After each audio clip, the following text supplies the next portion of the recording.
హరే కృష్ణ. అందరికీ భాగవతం క్లాస్ స్వాగతం. సో మనం మూడో స్కందం 15వ అధ్యాయంలో ఉన్నాము. ముఖ్యంగా హిరణ్యాక్షుని వరాహుడు చంపాల్సినటువంటి అవసరం ఏంటి అని, దానికి గల కారణాలు విదురుడు మైత్రేయుడు అడుగుతున్నప్పుడు మైత్రేయుడు దేవతలు బ్రహ్మను అడిగారు అన్నమాట. బ్రహ్మని ఆ, అడిగిన ఒక ప్రశ్న ఏంటంటే, సడన్ గా ఇంత చీకటి ఎందుకు అయ్యింది ఇక్కడ, ఎలా ఈ చీకటి ఎందుకు అయ్యింది, దీని పరిణామాలు ఏంటి, దీని కారణాలు ఏంటి, దీని పరిణామాలు ఏంటి అని దయచేసి మాకు వివరించండి అని దేవతలు బ్రహ్మని వేడుకున్నారన్న. అప్పుడు బ్రహ్మ దాన్ని వివరిస్తున్నాడు అన్నమాట, ఈ 15వ అధ్యాయం స్టార్టింగ్ నుంచి. సో వాళ్ళ అభ్యర్థనకు బంధించి, సో దేవతలు బ్రహ్మని కలిసిన తర్వాత దానికి కారణాలు బ్రహ్మ మాత్రమే చెప్పగలరని చెప్పి బ్రహ్మని కీర్తించడం ప్రారంభించారు. వాళ్ళు బ్రహ్మని దేవుడిగా వాళ్ళు వాళ్ళు అభివర్ణిస్తున్నారు అన్నమాట. దేవదేవుడిగా అభివర్ణిస్తున్నారు. కానీ యాక్చువల్గా బ్రహ్మ దేవదేవుడు కాదు, కానీ దేవతలకి ఆయన మూలం కనుక సో ఆయన్ని దేవుడి కింద వాళ్ళు చూసుకుంటున్నారు. బట్ యాక్చువల్ గా మనకు తెలిసింది కృష్ణుడు దేవాదేవుడు, ఆయన బ్రహ్మ జీవతత్వం. కాబట్టి ఈ అంధకారానికి చీకటి గలటువంటి పరిష్కారం చూపించండి అని వాళ్ళు అడిగినప్పుడు, ఇప్పుడు ఆయన ఆ వైకుంఠ ద్వారపాలకుల మరియు దితి గర్భ కథను వివరించారు అన్నమాట. అప్పుడు ఆ వైకుంఠ ద్వారపాలకుల యొక్క వాళ్ళ వివరణకు వెళ్ళక ముందర వైకుంఠ వాతావరణం ఎలా ఉంటుందో మనం ఆల్రెడీ చెప్పుకున్నాం. మనం ఈ నలుగురు కుమారులు వాళ్ళు యథాలాపంగా వాళ్ళు ఎక్కడికైనా సరే వాళ్ళు వెళ్ళేటువంటి స్వతంత్రం వాళ్ళకు ఉందన్నమాట. భౌతిక ప్రపంచంలో కావచ్చు, ఆధ్యాత్మిక ప్రపంచంలో వాళ్ళకి ఎక్కడికి తిరిగే అవకాశం వాళ్ళకు ఉంది. అలా వాళ్ళు తిరుగుతూ వైకుంఠ ద్వారం దగ్గరికి వచ్చారన్నమాట. ఎప్పుడైతే వైకుంఠ ద్వారం దగ్గరికి వచ్చారో బ్రహ్మ ఆ వైకుంఠ యొక్క వాతావరణం గురించి చెప్తాను అనమాట. ఇది మనం చెప్పుకున్నాము ఇవాళ. వైకుంఠల పురుషులు సారూప్యతో ఉంటారు, ఇంద్రియ తృప్తికి అతీతంగా ఉంటారు. ఆయన భగవంతుడు అక్కడ శుద్ధ సత్వంలో ఉంటూ భక్తుల ఉన్నతికి సహాయపడుతుంటాడు. ఇక్కడ వైకుంఠ వనాలు ఉంటాయి, ఎప్పుడు కల్పవృక్షాలతో నిండి ఉంటాయి. అలాగే వైకుంఠ దంపతులు విమానంలో విహరిస్తూ వాళ్ళు నిత్యం భగవంతుడి స్మరణలో ఉంటారు. వైకుంఠంలో ఉన్నటువంటి పక్షులు తేనెటీగని అవి ప్రోత్సహిస్తాయి పాడమని చెప్పి. అంటే వాటికంటే అసలు ఏమాత్రం పాడనేటువంటి తేనెటీగని, కానీ తేనెటీగను పాడనిస్తాయి అన్నమాట. ఎందుకంటే అలాగే ఇక్కడ వృక్షాలు ఉన్నాయి, అనేక సుగంధాలు ఇచ్చేటువంటి ఫలాలు ఇచ్చేటువంటి ఎన్నో వృక్షాలు పువ్వులు ఉన్నప్పుడు అవన్నీ కలిసి తులసిని ముందు పెడతాయి అన్నమాట. నువ్వు భగవంతుని తెలుసమ్మా, నువ్వు భగవంతుని నువ్వు భగవంతుడి మెడలో నువ్వు హారం కింద నువ్వు మారిపో అని చెప్పి వాళ్ళు ఆమెను ఎంకరేజ్ చేస్తారు.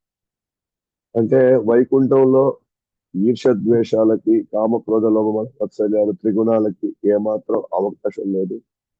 ఇక్కడ అందరినీ ఎంకరేజ్ చేస్తారు అనమాట, అందరిని. అది మన భౌతిక ప్రపంచానికి విరుద్ధమైంది.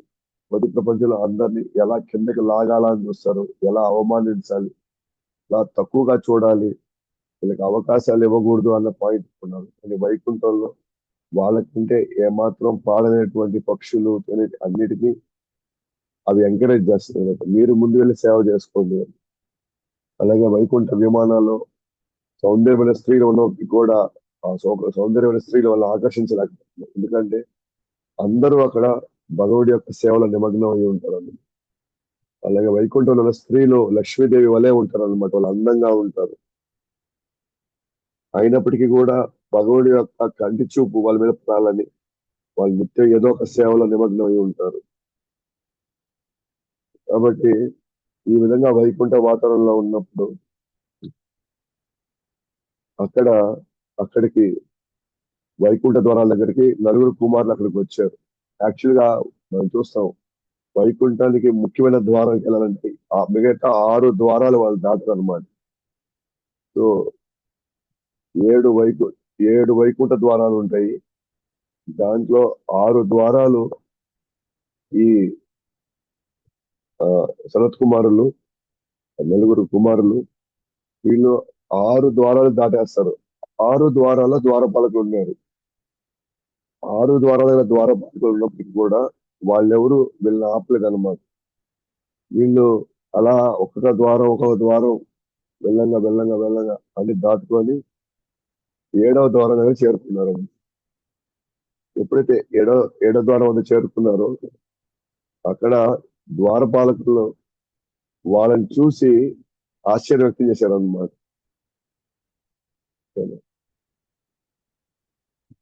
ఎవరు?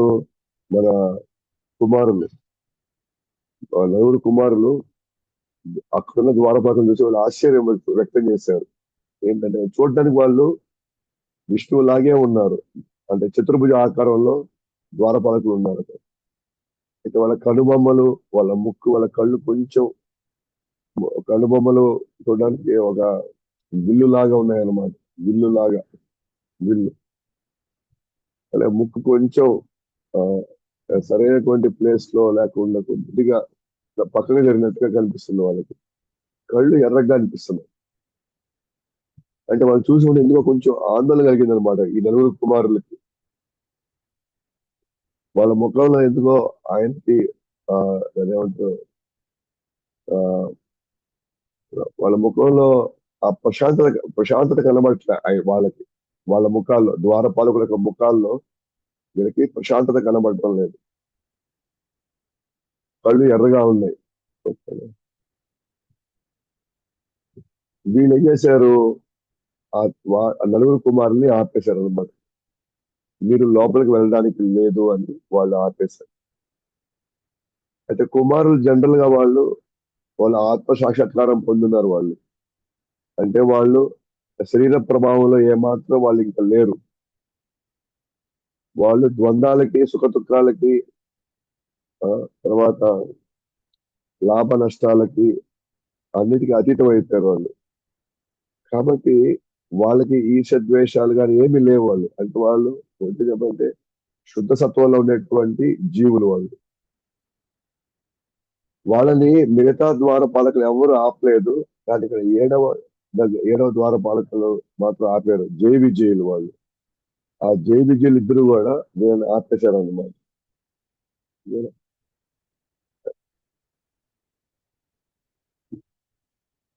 ఎందుకు వాళ్ళు ఆపారు అని అంటే, వీళ్ళు కుమారులు చూశారు. వాళ్ళు కుమారులు యొక్క వయసు చాలా చాలా ఓల్డ్ ఏజ్ అనమాట, చాలా ముసలి. ఎందుకంటే వాళ్ళకి చాలా వయసు ఉంది. వాళ్ళకి అంటే వాళ్ళ వయసు మళ్ళిన వారు వాళ్ళు. సో వయసు మళ్ళిన వారు అయినప్పటికీ కూడా వాళ్ళు చూడడానికి 5 సంవత్సరాల బాల్ లాగా కనిపిస్తారు అనమాట. అంటే వాళ్ళ హైట్ పెరగల, వాళ్ళ శరీరం పెరగల. 5 సంవత్సరాలప్పుడు ఎలాగైతే వాళ్ళ ఆకారం ఉంటుందో వాళ్ళ ఆకారంలో వాళ్ళు ఉండిపోయారు. వాళ్ళు ఎప్పుడు పుట్టారు అని అంటే, బ్రహ్మ నుంచి వాళ్ళు పుట్టారు సృష్టి ఆరంభంలో. అంటే సృష్టి ఆరంభం నుంచి ఇప్పుడు దాకా ఉన్నారు అని అంటే వాళ్ళు చాలా వయసు అయింది. అయినప్పటికీ కూడా ఆకారంలో వాళ్ళు చిన్న పిల్లలాగా కనబడుతున్నారు అన్నమాట. అంటే వాళ్ళకి ఎలా అనిపించిందంటే, అరే వీళ్ళు అసలు ఎవరు వీళ్ళు, ఈ పిల్లలు ఇక్కడ దాకా ఎందుకు వచ్చారు, వీళ్ళు అనవసరంగా ఈ వైకుంఠంలోకి వాళ్ళు వైకుంఠంలోకి ప్రవేశిస్తున్నారు. వీళ్ళు అసలు ఏంటి, వీళ్ళు ఎవరు తెలుసుకోవడానికో లేకపోతే వాళ్ళని ఆపడానికి, వాళ్ళకి అర్హత లేదు అని చెప్పడానికి వాళ్ళు అక్కడ ఆపారు అన్నమాట. ఈ కుమారులు సామాన్య వ్యక్తులు కాదు, వీళ్ళు యాక్చువల్గా చెప్పండి పరమ జ్ఞానులు అనమాట. వీళ్ళు ఆత్మ సాక్షాత్కారం పొందిన వాళ్ళు వీళ్ళు. కానీ వాళ్ళు చూడడానికి ఏమో ఐదేళ్ల పిల్లల్లాగా ఉన్నారు వాళ్ళు. కానీ వాళ్ళని జై విజయులు ఆర్పేశారు అన్నమాట. ఇది ఒక విధంగా భగవంతుడి యొక్క భావాలకి విరుద్ధం. ఎందుకంటే ఎప్పుడైనా సరే బ్రాహ్మణులు, ఋషులు, మునులు వచ్చినప్పుడు భగవంతుడు సాధారణంగా వాళ్ళని లోపలికి పంపించమంటాడు. కానీ ఇక్కడ ఫస్ట్ టైం జై విజయులు వాళ్ళ యొక్క పరిస్థితి చూసి వాళ్ళు ఆపారు అన్నమాట. దాని కుమారులు కోపంతో వాళ్ళ కళ్ళు ఎరుపుకెక్కాయి అన్నమాట. కుమారుడు కోపం వచ్చేసి, ఎందుకు వాళ్ళ కోపం వచ్చింది అని అంటే, వాళ్ళు భగవంతుని దర్శించుకోవాలి లోపలికి వెళ్తుంటే ఆ కోరికను వీళ్ళు అడ్డుకున్నారు. అంటే వాళ్ళు ఎంతో ఆశతో, ఎంతో తపస్సు చేసి, సాధన చేసి, వాళ్ళు ఏదో ఒక విధంగా భగవంతుని దర్శించుకోవాలనుకున్నారు వాళ్ళు. యాక్చువల్లీ చెప్పాలంటే ఈ కుమారులు నిరాకార బ్రహ్మాండం మీద ధ్యానం చేస్తున్నారు. అంటే జ్ఞాన యోగంలో ఎక్కువ శాతం వాళ్ళు నిరాకారాన్ని ఎక్కువ వాళ్ళు నిరాకారంపై ధ్యానం పెట్టిన వాళ్ళు. కానీ అలాంటి వాళ్ళకి ఎక్కడో బ్రహ్మ యొక్క స్టేట్మెంట్స్ నుంచి, బ్రహ్మ నుంచి వాళ్ళు తెలుసుకున్నారు అన్నమాట. ఏమనంటే భగవంతుడు సాక్షాత్తు నారాయణుడు, కృష్ణుడు, సాక్షాత్ ఆయనకి రూపం, వ్యక్తిగత దివ్యమైన రూపం ఉంది. మీరు అనుకున్నట్టుగా భగవంతుడు నిరాకారుడు కాదు, ఆయన శాశ్వతంగా వైకుంఠంలో ఉంటారు అని ఆ జ్ఞానాన్ని ఎప్పుడైతే వాళ్ళు పొందారో, సో తండ్రి మాట వాళ్ళు విని, ఓకే అసలు ఆ వైకుంఠంకి వెళ్దాము, అసలు నిజంగా భగవంతుడు ఉన్నాడా అని మనం దర్శించుకుందాము అనే భావనలో వాళ్ళు ఒక తీవ్రమైన కోరికతో వచ్చారనమాట భగవంతుని దర్శించుకోవాలని. కానీ వాళ్ళ కోరిక నెరవేరడానికి వీళ్ళు అడ్డుపడుతున్నారు. అందువల్ల వాళ్ళు కోప్పడి ఉన్నారు. అంటే వాళ్ళ కోపంలో న్యాయం ఉంది. ఎందుకంటే వాళ్ళ భౌతిక కోరికల కోసం వాళ్ళ కోపం రాలా. అది ఆపారనో లేకపోతే అవి నెరవేరలేదా అని. కానీ భగవంతుని దర్శించుకుంటామంటే యాక్చువల్‌గా ద్వారపాలకులు ఇంకా సంతోషపడాలి. సంతోషపడి భగవంతుడి కోసం వచ్చిన వాళ్ళని యాక్చువల్‌గా లోపల పంపించి సకల మర్యాదలు చేసి భగవంతుడి యొక్క కృపకు పాత్రలు కావాలి. అలాంటిది వీళ్ళు అసలు ఏమనుకుంటున్నారు? అయితే వీళ్ళ వీళ్ళ వీళ్ళ మనసులో వీళ్ళ వీళ్ళ అసలు భావాలేంటి? భగవంతుడి దగ్గర పోవాలో ఎలా ఆపుతున్నారు వీళ్ళు? వీళ్ళకి ఉన్నటువంటి అధికారం ఏంది? అర్హత ఏంది? అని చెప్పి వాళ్ళకి ఆ కోపం వచ్చిందనమాట. కోపం వచ్చి కళ్ళు ఎరుపెక్కాయి. అప్పుడు వాళ్ళు అంటున్నారనమాట ఆ ద్వారపాలకులతో, జయ విజయులతో అంటున్నారు. మీ ఇద్దరు భగవంతుడి అత్యంత సేవలో ఉన్నప్పటికీ విషమ స్వభావం ఎలా పెంచుకున్నారు? అంటే మీరు మీరు ఎవరి దగ్గర ఉన్నారు తెలుసా? మీరు సాక్షాత్తు నారాయణ దగ్గర ఉన్నారు. అలాంటి మీరు, అట్లాంటి గొప్ప సేవలో ఉంటున్న మీరు, విషమ స్వభావం ఎలా మీలో ప్రవేశించింది?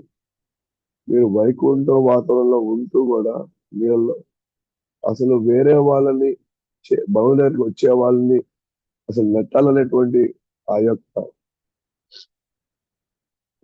లోపల ఉన్న కోపమా, లేకపోతే ద్వేషమా, లేకపోతే అసహనమా, అసలు ఇవన్నీ ఎలా వచ్చాయి అసలు? అంటే ఆ వాతావరణంలో ఉండే వాళ్ళకి ఉండకూడదు కదా ఇవన్నీ. వాళ్ళు ఎంతో ఆప్యాయతో, ఎంతో కరుణ, అనుగ్రహం చూపించాలి కదా వాళ్ళు, భగవంతు దర్శనానికి వీళ్ళు ఇప్పించాలి కదా అని. ఒక శత్రువు ఇక్కడి వరకు అసలు ఎలా రాగలుగుతాడు? అంటే మీరు మమ్మల్ని ఆపుతున్నారే, ఏనా? అంటే మేము శత్రువులు అనుకొని మీరు కానీ మమ్మల్ని ఆపారా? అయినా శత్రువులు ఈడ దాకా రాగలుగుతారా? 6 ద్వారాలు దాటి ఇక్కడ దాకా వాళ్ళు రాగలుగుతారా? ఏనా? మీరు ఖచ్చితంగా మోసగాళ్ళు అయి ఉంటారు మీరు. అంటే మీరు నిజమైనటువంటి సేవకులు కాదు మీరు.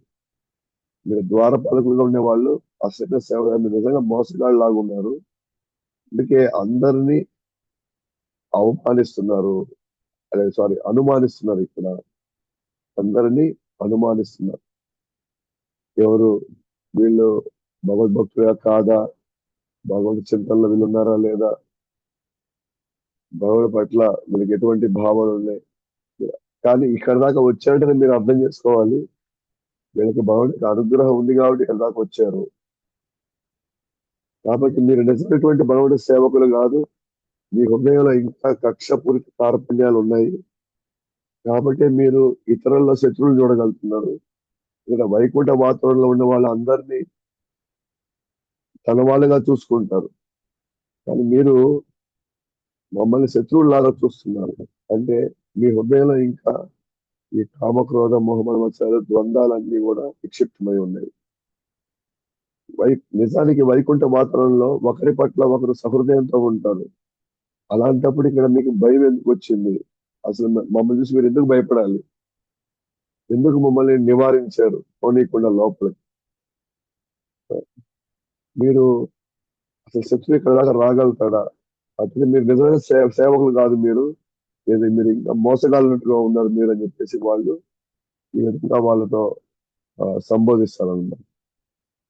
సో ద్వంద్వములను చూసే మీకు సరైన దండన. మీరు ఇంకా ద్వంద్వాలు చూడగలుగుతారు. వీడి శత్రువు, వీడి మిత్రుడు, వీడు కావాల్సిన వాడు, మనకి కానివాడు. అంటే మీరు ఇంకా ద్వంద్వాలు చూస్తున్నారంటే మీరు ఇంకా ఇక్కడికి వచ్చే వాళ్ళు అందరూ కూడా ఇంకా మీరు శత్రుత్వాన్ని చూడగలుగుతారంటే అంటే మీరు ఇక్కడ ఉండాల్సిన వాళ్ళు కాదు. మీరు వైకుంఠంలో ఉండాల్సిన వాళ్ళు కాదు. కాబట్టి మీరు భౌతిక ప్రపంచానికి మిమ్మల్ని పంపించాలి. ఎక్కడైతే కామ, క్రోధ, మోహ అనే శత్రువులు ఉంటాయో అటువంటి భౌతిక ప్రపంచానికి పంపించడమే మంచిది. మీరు ద్వారపాలకుగా ఉండాల్సినటువంటి అర్హతలు మీకు లేవు అని చెప్పి వాళ్ళు భావించారు అన్నమాట. భావించి వాళ్ళు శాపం ఇచ్చారు. మీరు వెంటనే మీరు భౌతిక లోకాల్లోకి వెళ్ళి మీ యొక్క జీవితాన్ని గడపండి అని చెప్పేసి వాళ్ళు శపించారు. వెంటనే ఈ జేబీజీలు ఆ బ్రాహ్మణ శాపంను అర్థం చేసుకొని భయంతో వెంటనే వారి పాదాలపై వాళ్ళు పడ్డారు. అంటే క్షణికావేశంలో వెంటనే ఈ కార్యాలు అయిపోతా ఉంది. వాళ్ళు రావడం, వాళ్ళకి ఎక్కడో అనుమానం కలగడం, వెంటనే వాళ్ళని వేయడం, ఆ తర్వాత వెలుగురు కుమారుల కోపం రావడం, వాళ్ళు వెంటనే శపించడం. అంతా పరిణామాలని చాలా ఫాస్ట్ గా అయిపోయి వెంటనే వీళ్ళకి భయం వేస్తుంది అనమాట. అంటే వాళ్ళకి తెలుసు బ్రాహ్మణుల యొక్క శాపం ఏ స్థాయిలో పనిచేస్తుంది. కాబట్టి భయంతో వాళ్ళ కళ మీద పడి వాళ్ళ ప్రాధాయపడతారు అనమాట. దయచేసి మా మీద అనుగ్రహం చూపించండి అని చెప్పేసి వాళ్ళు పడ్డారు అనమాట. అయితే మేము మిమ్మల్ని అగౌరవపరిచినందుకు మీ దండన ఫలించుగాక మేము ఒకటే ప్రార్థిస్తున్నాము. మీ అనుగ్రహంతో మేము మాయా ప్రభావం కారణంగా భగవంతుని మర్చిపోకుండా ఉంటే చాలు. ఎస్, ఖచ్చితంగా మేము మిమ్మల్ని అగౌరవపరిచాము, దానికి ఎటువంటి సందేహం లేదు. క్షణికావేశంలో మేమైతే ఆ పొరపాటు చేశాము. ఎస్, దానికి మేము దండన కూడా మీరు అనుకున్న దండన ఫలించుగాక. ఎస్, మీరు ఏమైతే మమ్మల్ని అనుకుంటున్నారో ఏది భౌతిక ప్రపంచానికి పంపించేయాలి అని, ఎందుకంటే మా నడవలు అర్హత లేదని మీరు అనుకుంటున్నారు. కాబట్టి మీరు అనుకున్న చోటుకే మీరు పంపిస్తున్నారు. ఎస్, మేము దానికి ఏమి మమ్మల్ని సమర్థించుకోము. మేము సమర్థించుకోము. మీరు ఏవైతే మీరు అనుకున్నారో అదే కానివ్వండి, అలాగే జరగనివ్వండి అని చెప్పేస్తున్నాం. మనం చూసాము, మనం ఇప్పటి వరకు ఎన్ని ఎగ్జాంపుల్స్ ఉన్నాయో. లైక్ ఫర్ ఎగ్జాంపుల్ పరిషత్ మహారాజు ఉన్నారు. వెంటనే ఎప్పుడైతే తనకి ఆ విశేష శాపం తగిలింది అన్నప్పుడు తెలిసిందంటే వెంటనే ఆ దండని యాక్సెప్ట్ చేస్తున్నారు. ఎస్, దండం చేశాను, నాకు దండన కావాల్సిందేను. నేను తప్పు చేశాను, బ్రాహ్మణుల పట్ల, ఋషుల పట్ల నేను తప్పు చేశాను. వెంటనే మాకు శిక్ష పడితే బాగుండు అంటే భక్తుడు ఎప్పుడు కూడా సిద్ధంగా ఉంటాడు. అందుకే మనం కూడా ఇదే మెంటాలిటీ చేసుకోవాలి. మన జీవితంలో ఒక కష్టం మనకు వచ్చిందంటే అది ఎప్పుడో మనం చేసినటువంటి కర్మకి ఇప్పుడు అనుభవిస్తున్నాం. అప్పుడు ఏదైతే మన కష్టాలు అనుభవిస్తున్నామో మనం వెంటనే భగవంతుడిని తోడు తీసుకోవాలి, భగవంతుని ఆశ్రయించాలి. ఏమని చెప్పాలి అంటే ఏదైతే నేను అనుభవిస్తున్నానో, ఏదైతే నాకు కష్టాలు వస్తాయో అది నాకు రావాల్సిందే. అది నేను ఖచ్చితంగా నేనేదో చేసి ఉంటాను, అందువల్ల ఇప్పుడు దాన్ని నేను ఇప్పుడు అనుభవిస్తున్నాను అని ఆ కర్మని మనం యాక్సెప్ట్ చేయాలి మనం. అంతేగాని దయచేసి నాకు రాకుండా చూడు, ఓకేనా, నాకు ఏ కష్టం లేకుండా చూడు, ఒకవేళ వస్తే నువ్వే దాన్ని అటువంటి తీర్చేసేయి. అంటే మనం రియలైజ్ అవ్వట్లేదు అక్కడ. నేను నేను చేసినటువంటి పాపానికే ఈ రోజు అందుకని ఈ రోజు చూస్తున్నాను. దీంట్లో ఎవరి ప్రమేయం లేదు. నేను ఇక్కడ ఎవరిని నిందించడానికి లేదు. కాబట్టి ఎప్పుడైతే మనం నేను చేసిందే నా దగ్గరికి వస్తుంది అని మనం యాక్సెప్ట్ చేసిన రోజు మనకి ఇట్లాంటి కర్మలు మన మీద పడుతున్నా సరే మనం ప్రశాంతంగా ఉండగలుగుతాం. మనము మన గత జన్మను మర్చిపోయి గత జన్మలో మనం చేసిన కర్మలు మర్చిపోయేసి నాకే ఎందుకు వచ్చింది, నేనెందుకు ఇదంతా భరించాలా, ఇదంతా వాళ్ళ వల్ల అయింది, వీళ్ళ వల్ల వచ్చింది, ఇలా భగవంతుడి ఎన్ని పూజలు చేశాను, ఆయన నన్ను ఆదుకోలేకపోయాడు, ఇంక నుంచి నేను పూజలు చేయను ఇంకా అని మనకి పర్ఫెక్ట్ గా అవగాహన లేకుండా, సరైనటువంటి జ్ఞానం లేకుండా, దీని గతంలో దీని యొక్క ఆ, కారణాలు సరిగ్గా విశ్లేషించకుండా వెంటనే ఆన్ ది స్పాట్ వాళ్ళని తిట్టి వీళ్ళని తిట్టి వాళ్ళని ఇబ్బంది పెట్టి కష్టపెట్టి మనం వెంటనే అంతిమంగా భగవంతుడికి చెప్తాం అనమాట. ఏమనంటే ఆ, నేను చాలా అమాయకుడిని, ఎక్కువగా జరిగిపోయింది, అయితే దీని నుంచి నన్ను బయటపడేసి. కానీ జేవిజీని ఏమైనా ప్రార్థిస్తారో మీరు చూడండి. మేము ఒకటే ప్రార్థిస్తున్నాము. మాకు ఒకటే ఆ కోరిక ఏంటంటే, లేదా మా విన్నపం ఏంటంటే, మీ అనుగ్రహంతో మేము మాయా ప్రభావం కారణంగా భగవంతుణ్ణి మర్చిపోకుండా ఉంటే చాలు.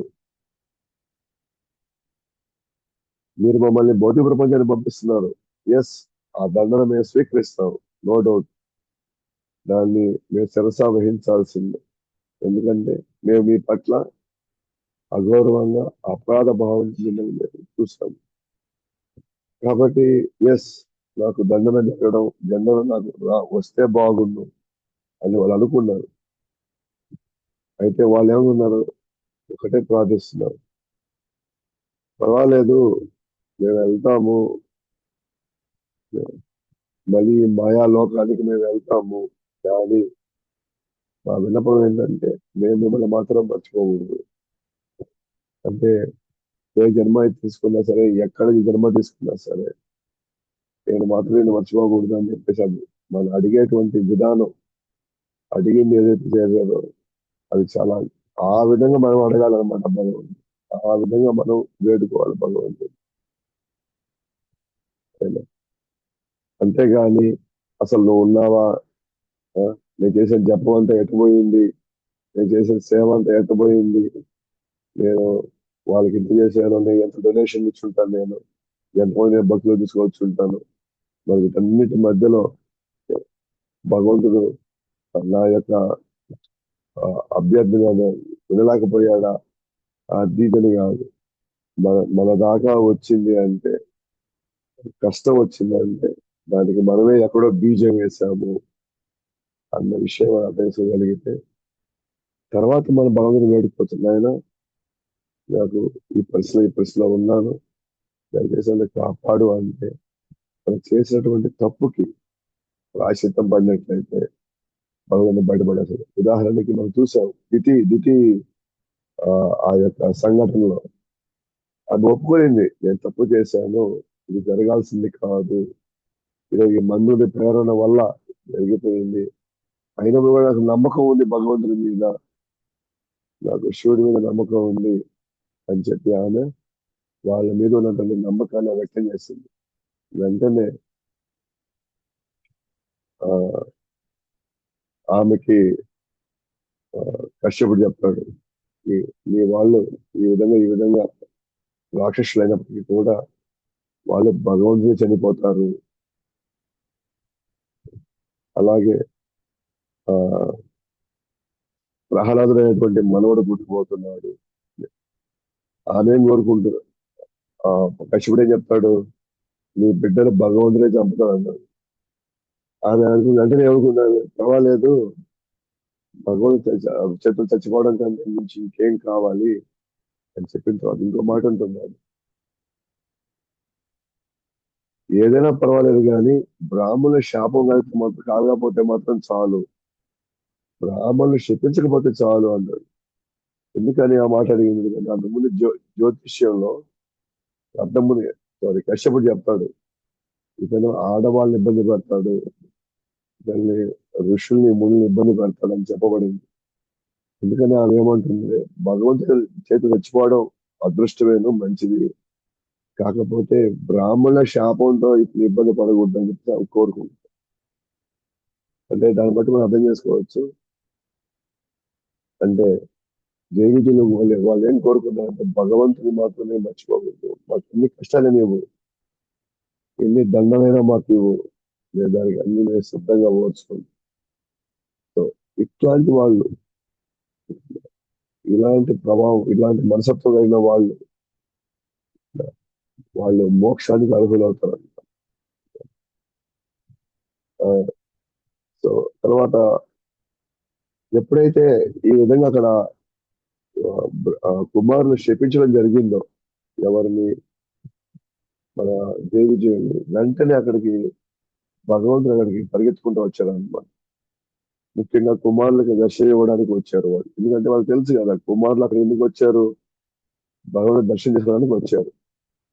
అయితే ఇక్కడ వాళ్ళు భగవంతుడు గమనించండి, ఇక్కడ ఏదో గందరగోళం జరుగుతా ఉంది, ఇక్కడ గందరగోళం ఉంది, అదేంటో చూద్దామని ఆ, సాక్షాత్తు భగవంతుడు ద్వారక పాలకుడు ద్వారం దగ్గరికి వస్తాడు అనమాట.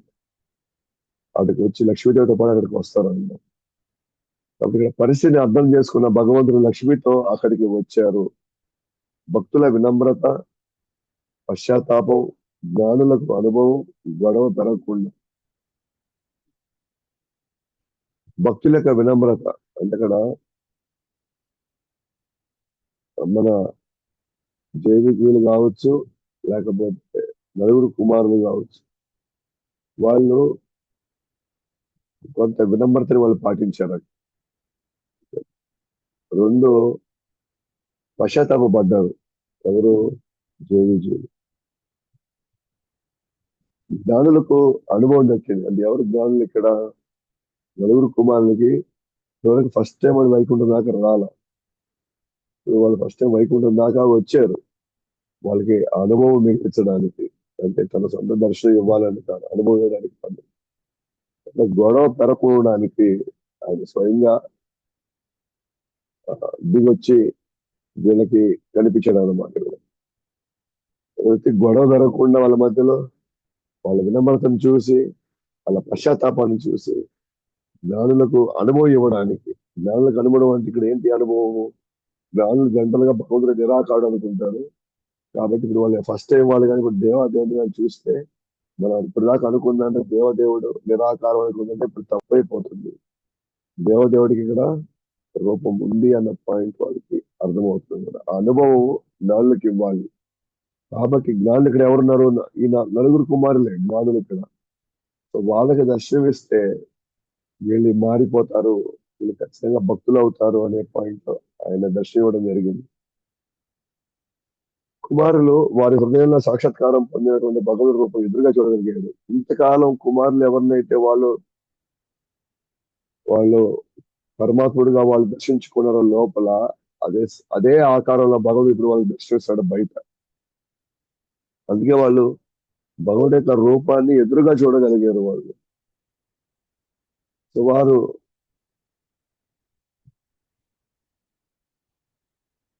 వాళ్ళు ఆ భగవంతుడి యొక్క రూపాన్ని వర్ణించడం ప్రారంభించారు వాళ్ళు అన్నమాట. అద్భుతంగా వాళ్ళు దర్శించుకున్నారు భగవంతుడి యొక్క ఆ ఆ, ఆయన ముఖార విందం కావచ్చు, ఆయన వక్షస్థలం కావచ్చు, ఆయన ఉదరము, ఆయన పాదాలు, ఆయన చిరుమంద హాసము, ఆయన వేసుకున్నటువంటి ఏవైతే వస్త్రాలు ఉన్నాయో వాటి వివరణ అన్ని అద్భుతంగా వాళ్ళు ఆ సౌందర్యాన్ని వర్ణించగలిగారు. ఎవరు? ఈ నాలుగు కుమారులు. వీళ్ళ వర్ణించినటువంటి వర్ణింపు ఎలా ఉంది అంటే, లక్ష్మీదేవికి కూడా, లక్ష్మీదేవి గర్వాన్ని కూడా ఊహించగలిగింది అనమాట. అంత అద్భుతంగా సౌందర్యాన్ని వాళ్ళు వర్ణించగలిగారు భగవంతుడు. వాళ్ళు భగవంతుని దర్శించుకున్న వాళ్ళ ఆనందంలో వాళ్ళ ప్రణామాలు కూడా చేసుకున్నారు, దండవత్ ప్రణామాలు చేసుకున్నారు వాళ్ళు. అప్పుడు ఒక ఒక గొప్ప సంఘటన జరిగింది అక్కడ, ఒక అద్భుతం జరిగిందన్నమాట అక్కడ. ఏంటి అద్భుతం అంటే, అస్యారవిందనయనస్య పదారవింద కింజల్కమిష్య తులసీ మకరందవాయు అంతర్గత స్వవివరేణ చకార తేషాం సంక్షోభమక్షరజుషం అపిచిత్తతత్వో. భగవుడి యొక్క పాద పద్మానికి వచ్చినటువంటి ఏదైనా తులసి ఆకులకి వచ్చిన సుగంధం, భగవుడు పాదాల దగ్గర వచ్చేటువంటి తులసి దానికి వచ్చేటువంటి వాసన, సుగంధాన్ని ఇంత గాలి మోసుకుంటా వస్తుంది అనమాట. మోసుకుంటా వచ్చి భగవుడి యొక్క పాదాల దగ్గర ఉన్నటువంటి తులసి ఇది, అక్కడి నుంచి గాలి అలా వచ్చి కుమారుల యొక్క నాసిక రంధ్రంలో దూరినాయి. అంటే ఆయన ముక్కులోకి అవి ప్రవేశించాయి. ఎప్పుడైతే వాళ్ళు ఈ భగవుడి యొక్క ఈ తులసి వాళ్ళ యొక్క ఆ, నాసిక రంధ్రంలోకి ప్రవేశించాయో, వాళ్ళు వాళ్ళ జీవన శైలి మారిపోయింది. ఎట్లా? ఒకప్పుడు వాళ్ళు మనసులో నిరాకార బ్రహ్మని ధ్యానించే వాళ్ళు క్రమంగా వారి శరీరంలోనూ మరియు మనసులో మార్పుని వాళ్ళు అనుభవించారు వాళ్ళు. కాబట్టి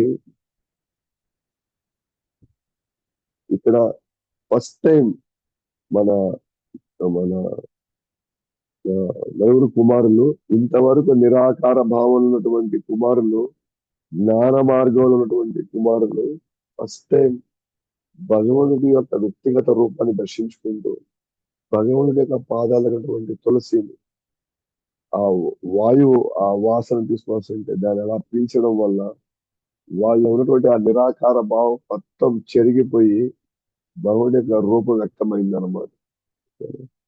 కాబట్టి వాళ్ళు నిరాకార బ్రహ్మంలో కట్టుబడి ఉన్నప్పటికీ వారి శరీరంలో మరియు మనసులో మార్పును అనుభవించారు. ఇప్పటి వరకు నిరాకారంతో ఏ ఆకారానికి ఈ నలుగురు కుమారులు ఆ, ఆ, ఆకర్షిత కాని వాళ్ళు ఈ రోజు భగవాన్ యొక్క వ్యక్తిగత రూపానికి వాళ్ళు ఖచ్చితమయ్యారు అనమాట. సో ఇదే ఆ విధంగా వాళ్ళు భగవాన్ యొక్క రూపాన్ని కుమారులు పదే పదే చూస్తూ ఆయన స్వీయ రూపంపై ధ్యానం చేయగలిగారు. వాళ్ళు ఆ రూపాన్ని దర్శించుకొని తనివి తీరట్లే వాళ్ళకి. మళ్ళీ మళ్ళీ మళ్ళీ మళ్ళీ ఇంకా ఇంకా ఇంకా ఇంకా చూడాలనుకుంటారు వాళ్ళు. దానిపై ధ్యానం చేస్తున్నారు.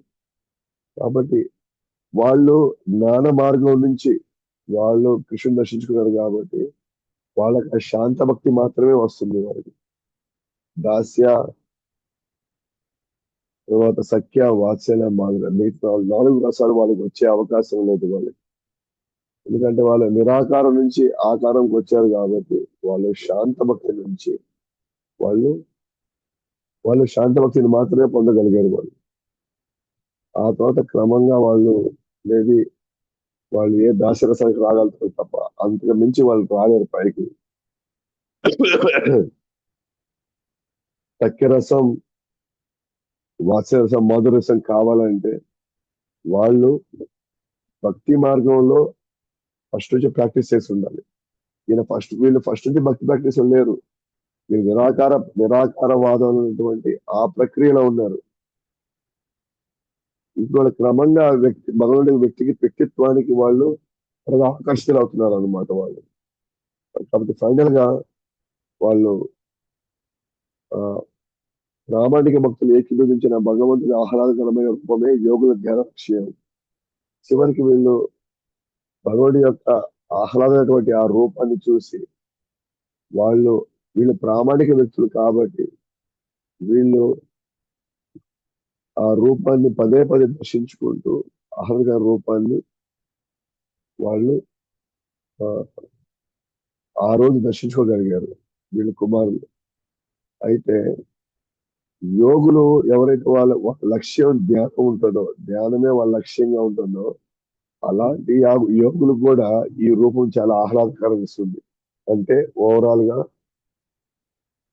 మనం ఎటువంటి వాళ్ళమైనా సరే, మనం ఏ మార్గంలో ఉన్నా సరే, భగవంతుడు గారు మీకు దర్శనం ఇవ్వగలిగితే అందరూ అక్కడ తృప్తి పడిపోతారు, సాటిస్ఫై అయిపోతారు.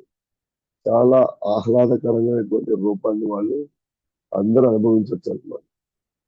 కాబట్టి ఈ రూపం ఏదైతే మనం చూస్తున్నామో ఇది అందరికి దక్కే రూపం కాదు ఇది. యోగులు, తపస్సులు ఇలాగే ఇది కేవలం భక్తులకు మాత్రం దొరికేటువంటి రూపం. సో ఆ విధంగా ఎప్పుడైతే ఆ, భగవంతుడు కుమారునికి దర్శనం ఇచ్చిన తర్వాత కుమారులు ఎటువంటి అనుభవానికి వాళ్ళు గురయ్యారు విషయాన్ని చర్చించుకుంటూ వచ్చాము. ఇప్పుడు కుమారులు భగవంతుని ప్రార్థిస్తారు అన్నమాట, భగవంతుని కీర్తిస్తారు. మీరు పాపాత్ములకి మీరు వ్యక్తం కారు, మీరు మీరు మాకు వ్యక్తం అవ్వడం మేము మా తండ్రి బ్రహ్మ వద్ద విన్న ప్రకటన రుజువైంది. అంటే మీరు సామాన్యులకు వ్యక్తమయ్యే వాళ్ళు కాదు, పాపాత్ములకి అంతకంటే వ్యక్తం కాదు, కానీ నాకు వ్యక్తమయ్యారు. ఎందుకు నాకు వ్యక్తమయ్యారు? ఎందుకంటే మా తండ్రి బ్రహ్మ ఎవరి దగ్గర మనం సరెండర్ అవ్వమంటే మేము అక్కడ సరెండర్ అయిపోతాం. బ్రహ్మ మాకు ఏ ఆదేశాలు ఇస్తే మేము అది పాటించడం కారణంగా ఈ రోజు మేము ఆ సాక్షాత్కారాన్ని పొందగలిగాము. ఈ రోజు ఆ దేవదేవుని మేము చూడగలిగాము అని వాళ్ళు భగవంతుని వాళ్ళు కీర్తిస్తూ బ్రహ్మకి ధన్యవాదాలు చెప్పడం ప్రారంభిస్తారు. దివ్య రూపం కేవలం మీ అనుగ్రహం మరియు అనన్య భక్తి ద్వారానే అర్థం చేసుకోగలిగారు. సో కుమారులు వాళ్ళు స్తుతిస్తున్నారు అన్నమాట భగవంతుని. ఏమని? మీ దివ్య రూపం కారణంగానే కేవలం మీ అనుగ్రహం అనన్య భక్తి వల్లనే మీ రూపాన్ని మేము అర్థం చేసుకోగలుగుతాము. మీ రూపాన్ని మేము అర్థం చేసుకోవాలి అని అంటే మీ అనుగ్రహము ప్లస్ నాలో భక్తి అనన్యంగా ఉండాలి. ఇంకా వేరే వాటికి తావు ఇవ్వకూడదు. వేరే కోరికలకి తర్వాత మన జాతకాలు చూపించుకోవడం కోసము, అది ఇతర దేవతల ఆరాధనలో జంతువుల్ని బలించడము, వీటి వల్ల ఏది కూడా భగవుడి యొక్క రూపం మనకి అర్థం కాదు. కాబట్టి శరణాగతి పొందినటువంటి భక్తులు భగవంతుని లీలా కథనాలను వినడంలో నిమగ్నమైన కారణంగా మోక్షం కూడా అనుగ్రహం అని అనుకోరు. అలాంటప్పుడు స్వర్గలోక ప్రాప్తి ఏం పట్టించుకుంటారు? చాలా అద్భుతంగా ఉంటుంది ఈ శ్లోకం. శరణాగతి పొందిన భక్తులు భగవంతుడి లీలా కథనాలను వినడంతో నిమగ్నమైన కారణంగా వాళ్ళు ఎప్పుడు నిరంతరం భగవంతుడి యొక్క లీలా కథల చర్చల్లో మచ్చిత్త మద్గద ప్రాణ బోధయంత పరస్వరం కథయంత శ్రమ నిత్యం తుష్యంతి చ రమంతి చ. సో ఎవరైతే నిరంతరం భగవంతుడి యొక్క లీలా కథ శ్రవణం చేస్తా ఉంటారో వాళ్ళకి వాళ్ళకి మోక్షం కూడా చాలా చిన్న స్థాయి. అసలు వాళ్ళు మోక్షాన్ని అసలు అనుగ్రహం కింద తీసుకోరు వాళ్ళు అసలు. అంటే వాళ్ళకి కావాల్సిన అనుగ్రహం ఏం తెలుసా? నిరంతరం భగవంతుడి యొక్క సేవ. కాబట్టి వీళ్ళు మోక్షాన్నే పట్టించుకోవట్లేదు వీళ్ళు. ఇంకా స్వర్గలోక ప్రాప్తిని ఏం పట్టించుకుంటారు వీళ్ళు ఇంకా. అంటే మనం ఏదైతే భౌతిక ప్రపంచంలో పెద్ద పెద్ద ఆ, స్థానాల్ని మనం పొందుతాము, గొప్ప గొప్ప స్థానాలు మనం పొందుతాము, అది ఆధ్యాత్మిక వ్యక్తికి అది అసలు నథింగ్ అనమాట అసలు. సో ఇక్కడ వాళ్ళకి స్వర్గలోకం పోవాలంటే చాలా ఉత్సాహం, చాలా ఆనందం, అది గమ్యం అనుకుంటున్నారు. కొంతమంది నిరాకారుడైనటువంటి భగవంతుడి సాక్షాత్కారం పొందడం అనేది అసలు. కానీ ఇవి రెండు కాదు. ఎవరైతే భగవంతు కథా లీలా శ్రవణాన్ని చేస్తారో వాళ్ళు చాలా శీఘ్రంగా వాళ్ళు ఈ లోకం నుంచి బయటపడతారు. వాళ్ళు ఏమంటారంటే మన దేవిజీలు సారీ నలుగురు కుమారులు, మేము నరకలోకములకైనా జన్మించవచ్చు కానీ మా ప్రార్థన ఒకటే, మా మనసులో నిరంతరం మీ సేవల నిమగ్నం అవ్వాలి, మేము మీ గురించే మాట్లాడాలి, మా చెవులు మీ గురించే వినాలి. సో నరకంలో కూడా భక్తి మోక్షం కంటే మేలైంది ఏం లేదు. నరకంలో కూడా మనం చేయగలిగేది భక్తి చేయగలం. కాబట్టి ఒకవేళ మేము ఒక నరక లోకాలు జన్మించాల్సి వస్తే మేమేం పాపేసాం మాకే తెలియదు. కానీ మా ప్రార్థన మాత్రం ఒకటే స్వామి. ఏంటని వాళ్ళు అనలేదు మమ్మల్ని ఎట్లా జైలు మమ్మల్ని తప్పించేసేయండి, నరకం తప్పించేసేయండి, మనకు అందమైన ప్లేస్. వాళ్ళే అడగల, వాళ్ళే అడగలేదు. మా మనసులో నిరంతరం మీ సేవ నిమగ్నం అవ్వాలి. మేము మీ గురించే మాట్లాడాలి. మా చెవులు మీ గురించే వినాలి. అంటే నరకంలో భక్తి మోక్షం కంటే మేలైంది. అది నరకంలో మోక్షం కంటే మేలైంది. కాబట్టి మీ శాశ్వత రూపాన్ని మా గౌరవపూర్వక వందనాలు రూపానికి, మీ శాశ్వత రూపానికి మా గౌరవపూర్వక వందనాలు. మా మనసులను చూపుకి సంతృప్తినిచ్చే మీ దర్శనం, ఈ దర్శనం మాకు చాలా చాలా ఆనందకరమైనది, ఆహ్లాదకరమైనది. మా మనసు నిండాయి, మా చూపులు, మా దర్శనాలు కూడా నిండిపోయినాయి. ఈ రూపానికి మా శాశ్వత లేకపోతే గౌరవపూర్వక వందనాలు అని చెప్పి ఈ ఈ బ్రహ్మ కుమారుడు భగవంతుడి దర్శనం ఇవ్వగానే వైకుంఠ లోకాల ద్వారాల దగ్గర వీళ్ళు ఎంతో మైమర్చిపోయారు. ఎంతో ఆనందంతో భగవంతుని వాళ్ళు పిలిచారు. సో ఈ విధంగా ఎక్కడైతే మనం ఆ, ఆ, ద్వారపాలకులు జయ విజయులకి మరియు మన దేవుడి కుమార్కి ఎప్పుడైతే వాగ్వాదం చోటు చేసుకుందో, ఆ, వీళ్ళు ద్వారపాలకులు వచ్చి వీళ్ళు లోపలికి వెళ్ళడానికి లేదని వాళ్ళు అనుమతించకపోవడం, వీళ్ళకి ఆగ్రహం వచ్చి వీళ్ళు వెంటనే శపించడం, అదంతా గమనించినటువంటి భగవంతుడు వెంటనే పరిగెత్తుకోవడానికి వచ్చి ఏదో ఒక విధంగా వీళ్ళ మధ్య ఉన్నటువంటి ఆ ఆఘాదాన్ని మనం తగ్గించాలి అనుకున్నాం, లేదా వాళ్ళ మధ్య జరిగేటువంటి వాగ్విధానం మనం తగ్గించాలనుకున్నాం. అసలు ఇద్దరు ఆయన భక్తులే, జయ ఆయన భక్తులే. అలాగే మన గరుడు కుమారులు కూడా మనం ఫస్ట్ చూసాం, వాళ్ళు వాసుదేవ భక్తికి ఆకర్షితులయ్యారు అని.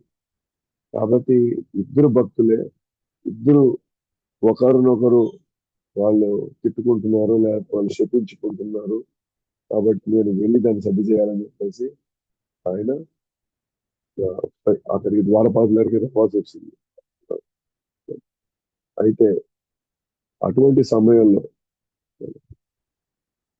ఆ వీళ్ళు ఆ దర్శనాన్ని చూడడం, భగవంతుడి యొక్క దర్శనాన్ని చూసుకోవడం, ఆయన ఆయన పాదాల తులసి దాని యొక్క వాసన వాళ్ళకి తెలుసడం, తద్వారా వాళ్ళు ఉన్నటువంటి ఆ నిరాకార భావాలన్నీ పక్కకెళ్ళి భక్తి భావాలు లోపలికి రావడం ప్రారంభించారు. వాళ్ళు అటువంటి అనుభవంతో వాళ్ళు ఏం చేస్తారు ఇప్పుడు, లేదా మేము నరక లోకాలకైనా వెళ్తాం కానీ దయచేసి మమ్మల్ని ఎప్పుడు మీ సత్యముద్ర నుంచి మీ గురించే మేము మాట్లాడాలి, మీ గురించే మేము వినాలి అని చెప్తూ వాళ్ళకి ఆ స్వర్గలోకంలో సారీ ఆ భక్తులకి ఆ వైకుంఠ లోకాల్లో వచ్చేటువంటి ఆ ముక్తి అవసరం లేదు వాళ్ళకి. అంతకంటే స్వర్గలోక ప్రాప్తి అసలు అంతకంటే కోరుకోరు. వాళ్ళు కోరుకునేదంతా ఒకటే అన్నమాట. ఎప్పుడు ఎక్కడున్నా సరే మీ సేవలో మీ గురించి గుణగణాలు వింటూ మేము ఎక్కడైనా బతికేయగలము, నరకలోకమైనా సరే సరే అని వాళ్ళు వేడుకుంటారు అనమాట. కాబట్టి అటువంటి శాశ్వత రూపమైనటువంటి భగవంతుడికి గౌరవ వందనాలు చూపిస్తూ వాళ్ళ మనసుని వాళ్ళ చూపుని అది సంతృప్తి పరిచేయాలి. కాబట్టి ఆ విధంగా వాళ్ళు ఈ 15 అధ్యాయంలో వచ్చారు. అది 16 అధ్యాయంలో మన కుమారులు కుమారుల యొక్క స్థితిని చూసి, అక్కడ ఉన్నటువంటి ద్వారపాలక స్థితిని చూసి వెంటనే భగవంతుడు వచ్చాడు కాబట్టి ఆ భగవంతుడు ఆ, ద్వారపాలకుల యొక్క చేసిన తప్పుకి భగవంతుడు క్షమించమని వేడుకుంటాడు. అలాగే ఓ, ఆ బ్రాహ్మణ యొక్క గొప్పతనాన్ని చెప్తాడు. క్రమంగా భగవంతుడు ద్వారపాలకుల వైపు నుంచి ఆయన వేడుకుంటాడు అన్నమాట. వాళ్ళ యొక్క శాపాన్ని ఎంతో కొంత తగ్గించండి అని చెప్పేసి భగవంతుడే స్వయంగా వేడుకుంటాడు. ఆ సన్నివేశాలన్నీ మనం రేపు క్లాస్ లో చూస్తాం మనం.